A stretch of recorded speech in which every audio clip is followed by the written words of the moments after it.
électeurs du Likoud à l'époque savaient faire la différence entre le soutien à Netanyahou en tant que chef du Likoud, mais ne l'écoutaient pas quand il s'agissait de faire la liste, ils avaient d'autres préoccupations. Mais aujourd'hui, seule la loyauté à Netanyahou est le critère pour de nombreux électeurs. Eh bien voilà, nous sommes en ligne avec Benjamin Lashkar. Benjamin Lashkar, ancien membre du Likoud, aujourd'hui membre du parti Nouvel Espoir, qui est lui-même uni avec le parti bleu-blanc de Benny Gantz. Nous allons commenter avec lui les résultats de ces primaires. Benjamin, bonjour, Boker Tov. Alors, la première question que l'on va vous poser, c'est une question qui se rapporte à cette liste, à la composition de cette liste. On a dit que cette liste était d'une certaine manière, une forme un peu révolutionnaire, qu'elle était plus séduisante que la précédente. Est-ce que c'est votre avis? Est-ce que vous pensez véritablement on assiste à une sorte de révolution au sein du parti?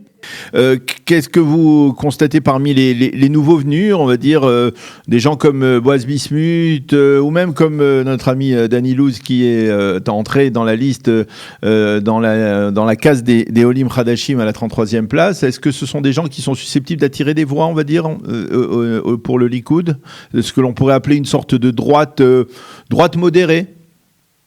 Non, c'est ni pour le Likoud ni pour aucun parti. D'ailleurs, les personnes qui sont sur la 20e place ou 30e place n'attirent aucune voix. C'est même d'ailleurs, même à la 10e place, ce qui compte, c'est les gens qui sont en tête, les leaders. Donc, ça n'a absolument aucune importance au niveau électoral. Danny Louz est quelqu'un de fantastique, donc je suis très content qu'il ait été élu.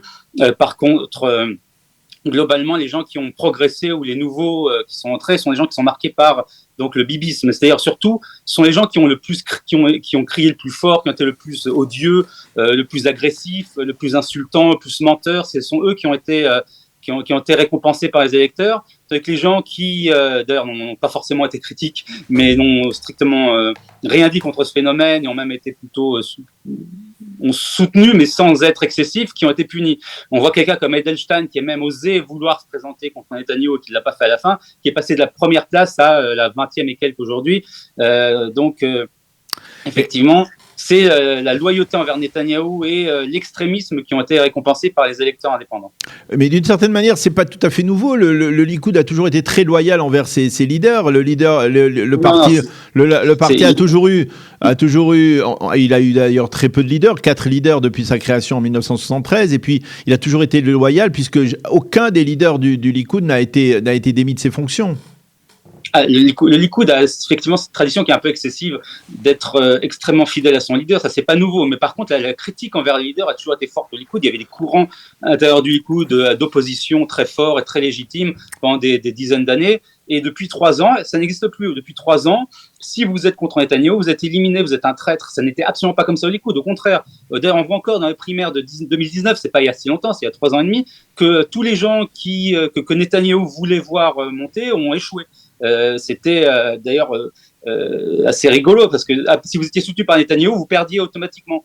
Les électeurs du Likoud à l'époque savaient faire la différence entre le soutien à Netanyahou en tant que chef du Likoud, mais ne l'écoutaient pas quand il s'agissait de faire la liste, ils avaient d'autres préoccupations. Mais aujourd'hui, seule la loyauté à Netanyahou est le critère pour être sur la liste de Netanyahou, sur la liste du Likoud pour de nombreux électeurs, pas tous, mais pour de nombreux électeurs du parti. Alors, dans cette liste, Benyamin Netanyahou semble ce matin apparemment même le reconnaître, puisqu'il va essayer de rectifier un peu le tir. Il n'y a pas beaucoup de femmes au début, en tout cas, surtout dans les 20 premiers rangs, il y a 3 femmes seulement. Il n'y a pas beaucoup de minorités, puisqu'il n'y a pas de Druzes en particulier. Il n'y a pas beaucoup d'Olim. Il y a donc Danny Louz, qui a pris la place, par exemple, qui n'a pas pris la place, mais qui a été élu, alors que l'on pensait que c'était un originaire d'Éthiopie qui allait être élu dans cette case. Ça lui pose un problème. Est-ce que Benyamin Netanyahou, il a les moyens de rectifier ces carences?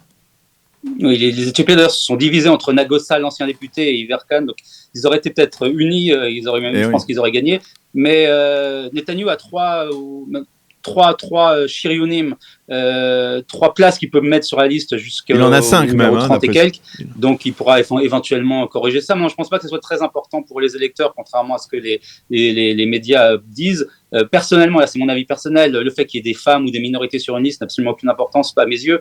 Ce qui compte, ce sont les positions et l'idéologie et les politiques que ces personnes souhaitent mettre en œuvre. C'est ça qui compte pour une élection. C'est pas s'il s'agit d'une femme ou d'un druze ou d'un séfarade ou d'un ashkénaze. Ça n'a absolument aucune importance. Il y a peu de gens, à mon avis, qui votent en fonction de ça, mais peut-être. Donc, peut-être que Netanyahou pense que c'est important. Alors, on verra s'il rajoutera un druze ou un Éthiopien sur sa liste. Alors, on va essayer de se projeter au lendemain des élections, c'est-à-dire au 2 novembre. Si Benyamin Netanyahou obtient bien entendu 61 mandats, on pense que tout le monde se rangera derrière le leader. Mais s'il n'obtient pas 61 mandats, je crois que c'est Gideon Sa'ar qui a dit que, eh bien, à ce stade-là, eh bien, il faudra envisager des scissions à l'intérieur même du Likoud. Est-ce que c'est effectivement ce que vous pensez ? C'est ce que je sais. En fait, déjà, cette année, l'année dernière, même au moment du budget, il y avait 4 députés Likoud qui étaient prêts à partir. Ça s'est pas fait au dernier moment. Je connais les noms. Enfin, je ne dirai pas pour pas leur renuire.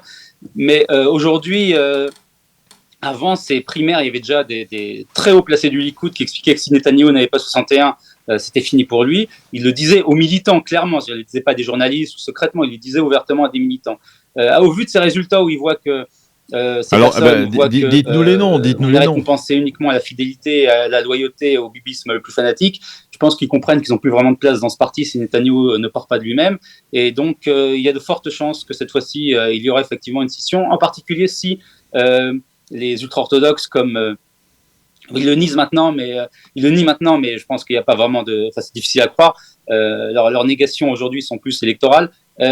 Ils vont aller avec Benny Gantz ou Lapid après les élections pour former un gouvernement si Netanyahou n'a pas 61. Donc à ce moment-là, la légitimité pour des gens du Likoud de quitter aussi sera très forte. Et donc ce ne sera pas immédiat évidemment, mais je pense que effectivement cette fois-ci, il y a de fortes chances que ça arrive. Alors, je voudrais qu'on termine avec une question qui se rapporte à votre parti, le Nouvel Espoir. Le Nouvel Espoir a fusionné ou s'était allié avec le parti bleu-blanc de Benny Gantz. Les débuts de cette union ont été relativement encourageants, avec autour de 14 mandats, mais on voit que les sondages, comme c'est un peu la tradition en Israël, se tassent, et que finalement aujourd'hui, cette union, elle n'est même pas le total des 2 représentations des 2 formations lorsqu'elles se présentaient séparément dans l'échiquier politique. On est autour de 11, 12, dans le meilleur des cas. Finalement, c'est peut-être pas une bonne affaire, ou alors de toute façon, celui qui tire son épingle du jeu, c'est Gideon Sa'ar qui risquait de ne pas passer le seuil d'éligibilité.